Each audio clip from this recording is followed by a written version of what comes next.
वहीं दिल्ली विधानसभा चुनाव को लेकर सभी राजनीतिक पार्टियां चुनाव प्रचार में जुड़ गई हैं और भारतीय जनता पार्टी की हम बात करें तो चित्तौड़गढ़ से सांसद सीपी जोशी भी बीजेपी उम्मीदवारों को जीतने के लिए दिल्ली में डेरा जमाए हुए हैं, लगातार प्रचार कर रहे हैं। सांसद सीपी जोशी ने कहा कि दिल्ली में भारतीय जनता पार्टी के उम्मीदवारों की जीत होगी। दिल्ली में आपकी 10 साल से सरकार है, लेकिन दिल्ली में जो मूलभूत समस्याएं हैं, सीवर की समस्या हो या इसके अलावा अन्य परेशानियां, इस पर दिल्ली सरकार बिल्कुल भी काम नहीं कर पाई। दिल्ली की जनता डबल इंजन की सरकार चाहती है। सीपी जोशी ने हमारे पॉलिटिकल एडिटर लाल सिंह फौजदार से बात करते हुए केजरीवाल को फर्जीवाल कहा। सुनिए क्या कुछ कहा। राजस्थान बीजेपी के पूर्व प्रदेश अध्यक्ष और सांसद सीपी जोशी साहब मौजूद हैं।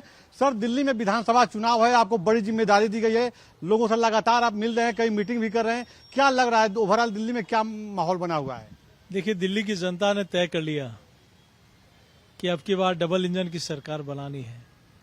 10 सालों तक केजरीवाल ने दिल्ली की जनता को सिर्फ और सिर्फ धोखा दिया है, नारे और वादे दिए हैं, काम कुछ नहीं किया। आज भी पीने का शुद्ध पानी उनको नहीं मिलता, आज भी सीवरेज की प्रॉब्लम है, आज भी कई प्रकार की समस्याओं का समाधान कर रहे हैं, समस्याओं का सामना कर रहे हैं। लेकिन इन सारी समस्याओं का अब जनता को विश्वास हो गया कि समाधान कोई करेगा तो नरेंद्र मोदी जी करेंगे। पक्का मकान कोई बना के देंगे तो मोदी जी की सरकार बना के देगी। उज्ज्वला का कनेक्शन मोदी जी की सरकार देगी। आयुष्मान कार्ड बनाकर मोदी जी की सरकार देगी। 2,500 रुपये महीने का महिलाओं को मोदी जी की सरकार देगी। तो ये विश्वास ही इस बार डबल इंजन की सरकार बनाएगा। और मैं सोचता हूँ आदरणीय प्रधानमंत्री जी ने कहा कि जहां झुग्गी वहां मकान, सिर्फ एक नारे ने यहां लोगों में विश्वास खड़ा कर दिया। और आज हर झुग्गी में, हर बस्ती में लोग कह रहे हैं कि इस बार भाजपा सरकार, विकास भी होगा और कल्याणकारी काम भी होंगे। यही एक आधार भाजपा की जीत का दिल्ली में होगा। सर, देखा जाए तो दिल्ली में 70 विधानसभा सीट है, लेकिन नई दिल्ली विधानसभा सीट जहां से अरविंद केजरीवाल, बीजेपी के प्रवेश वर्मा और शीला दीक्षित के बेटे कांग्रेस की तरफ से संदीप दीक्षित चुनावी मैदान में है, त्रिकोणीय मुकाबला है। आपको क्या लग रहा है? यहाँ पर आरोप प्रत्यारोप देखने को मिल रहा है, क्योंकि अरविंद केजरीवाल ने पिछले दिनों प्रवेश वर्मा पे आरोप लगाया कि उन्होंने पत्थर फेंकवा दिया उनके ऊपर। देखिए, ये सिर्फ कहीं कहीं पूर्वाग्रह कहूं या हार का एहसास कहूं, ये सारी बातें तब होती है जब कहीं व्यक्ति को लगता है कि अब मेरी हार निश्चित है।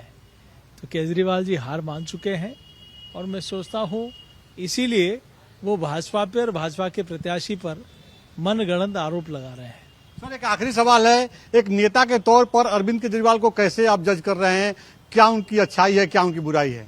मैं नहीं, दिल्ली की जनता अब उनको फर्जी कहने लगी है।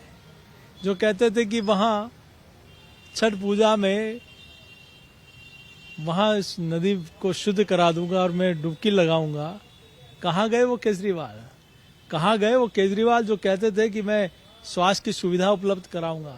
कहाँ गए केजरीवाल जो पीने का शुद्ध पानी उपलब्ध कराऊंगा? इतने कॉलेज और इतने विद्यालय खुलवाऊंगा। विद्यालय तो नहीं खुले, लेकिन गली गली में मंत्रालय खुल गए। ये आवाज आज जनता की है। तो वो जनता अब केजरीवाल जी को विदाई देने को तैयार बैठी है। बहुत बहुत धन्यवाद सर आपको। कैमरा पर्सन अजीत यादव के साथ राजीव तिवारी, सच पे धड़क, दिल्ली।